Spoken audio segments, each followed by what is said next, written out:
mga kaibigan, mga kalingap. Nandito tayo sa highway. Tayo sa sakop ng barangay Tambangkotso at saka Aldaya.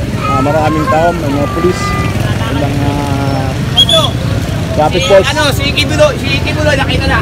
Kibuloy. Nandito na, nakita na raw yung babaeng anod nung nakaraang Lunes dito sa lugar na yun. Ito ba kaibigan? Sa Bandaron. Ayan, tapat ng court. Tapat ng court ng Batak. Tapat ng court doon ng Batak.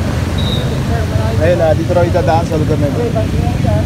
Sa ngayon din sa mga napagtanangan natin dito. Ito yung kaganapan dito ngayon sa lugar na Lasal Dayo, Tambangkotso sa Tanay.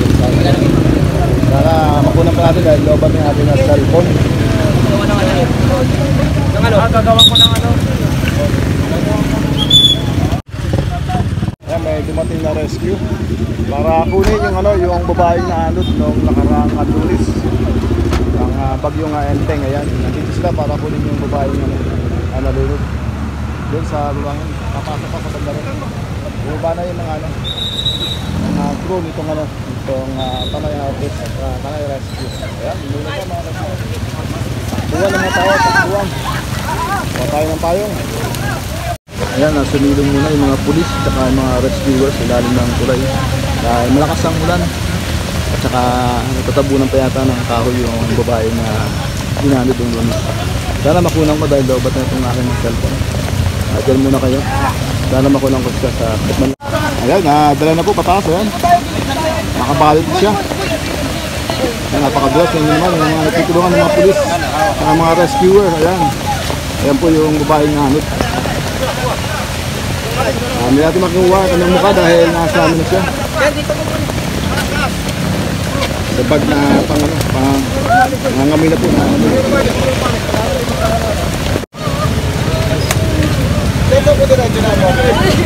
Relatives ko na sa loob. Relatives na. Sa po kaya. Ayan po, kaganapan dito ngayon sa tulay ng highway sa Barangay Plaza Aldaya at saka sakop ng Tambangkotso.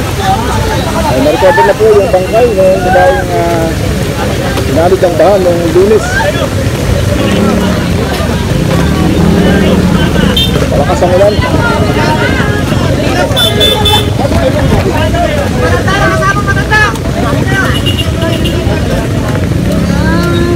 Iyakan po yung kamag-anak kayo.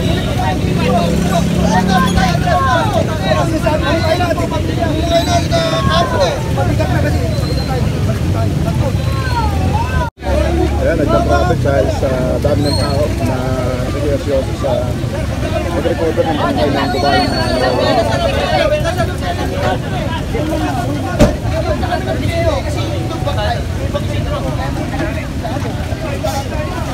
Hoy! Hoy! Saan galing?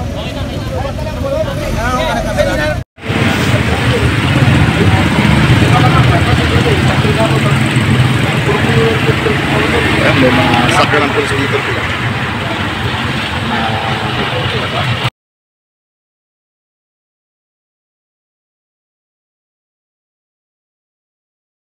Ayan, dito din nila ng mga rescuer yung babaeng natagpuan kanina doon sa ilalim ng tulay ng Plaza Aldaya.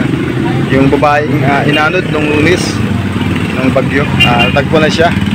Dito siya dinala sa San Isidro Memorial Homes. Try natin kung makakausap natin yung pamilya kung papayag na tayo kumuha ng video. Malaman natin dahil kung paano nagdala ng bahay yung kanilang kapamilya. Diyan muna kayo mga kaibigan, try natin.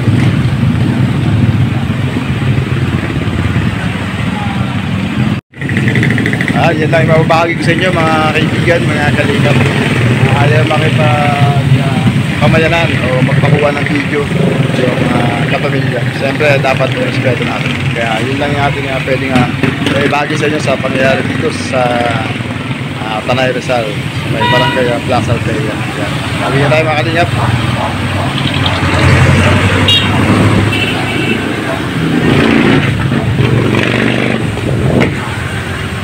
Hindi nag-contact ng pamayanan yung pamilya. Uli lang tayo ng bahay. Kaya dito lang, ingatan lahat at sa mga panahon. Dito lang, bye bye. God bless.